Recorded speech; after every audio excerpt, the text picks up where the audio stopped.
আসসালামু আলাইকুম।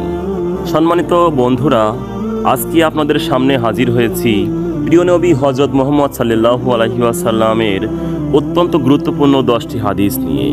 হাদিস নাম্বার 1, রাসূল সাল্লাল্লাহু আলাইহি ওয়াসাল্লাম বলেন, তোমাদের কেউ প্রকৃত মুমিন হতে পারবে না যতক্ষণ না সে তার ভাইয়ের জন্য সেটাই পছন্দ করবে যা তার নিজের জন্য পছন্দ করে।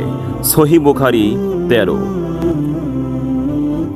নাম্বার 2, রাসূল সাল্লাল্লাহু আলাইহি ওয়াসাল্লাম বলেছেন, লোকদের জন্য যদি কঠিন মনে না করতাম তাহলে প্রত্যেক সালাতের সাথে তাদের মিসওয়াক করার হুকুম করতাম।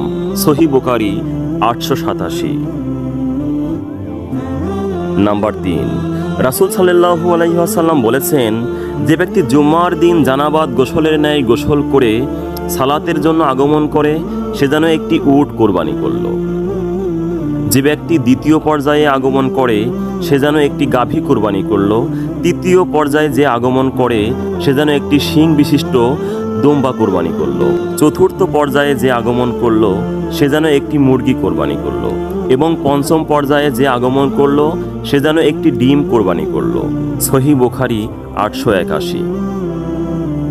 নাম্বার 4, এক ব্যক্তি আল্লাহর রাসূল সাল্লাল্লাহু আলাইহি ওয়াসাল্লামকে জিজ্ঞেস করল, ইসলামের কোন কাজ সবচেয়ে উত্তম?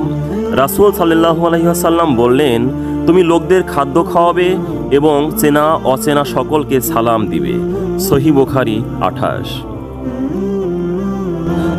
নাম্বার 5, রাসূল সাল্লাল্লাহু আলাইহি ওয়াসাল্লাম বলেন, মুনাফিকের চিহ্ন 3টি।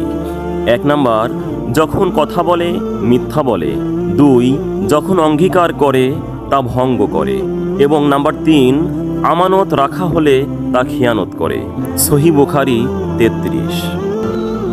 হাদিস নাম্বার 6, রাসূল সাল্লাল্লাহু আলাইহি ওয়াসাল্লাম বলেন, যে ব্যক্তি ঈমানের সঙ্গে নেকির আশায় কদরের রাত্রে ইবাদতের মধ্যে রাত্রি জাগবে তার পূর্বের গুনাহ ক্ষমা করে দেওয়া হবে।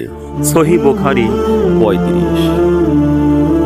নাম্বার 7, রাসূল সাল্লাল্লাহু আলাইহি ওয়াসাল্লাম বলেন, যে ব্যক্তি ঈমানের সাথে ও পুণ্যের আশায় কোনো জানাজায় অনুগমন করে এবং জানাজার সালাত আদায় করে ও দাফন সম্পন্ন হওয়া পর্যন্ত সঙ্গে থাকে সে 2 কিরাত সওয়াব নিয়ে ফেলে।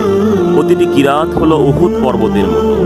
আর যে ব্যক্তি শুধু তার জানাজা আদায় করে তারপর দাফন সম্পন্ন হওয়ার পূর্বেই চলে আসে সে 1 কিরাত সওয়াব নিয়ে ফিরবে।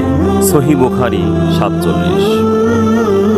নাম্বার 8, রাসূল সাল্লাল্লাহু আলাইহি ওয়াসাল্লাম বলেন, মুসলিমকে গালি দেওয়া ফাসিকি এবং তার সাথে লড়াই করা কুফরি। সহিহ বুখারী 48। নাম্বার 9, রাসূল সাল্লাল্লাহু আলাইহি ওয়াসাল্লাম বলেন, তোমরা মহিলাদেরকে রাতে সালাতের জন্য মসজিদে যাওয়ার অনুমতি দিবে। সহিহ বুখারী 899। নাম্বার 10, রাসূল সাল্লাল্লাহু আলাইহি ওয়াসাল্লাম বলেন, জান্নাতের সবচেয়ে নিকটবর্তী আমল হলো সময় মতো সালাত আদায় করা। সহিহ মুসলিম 260।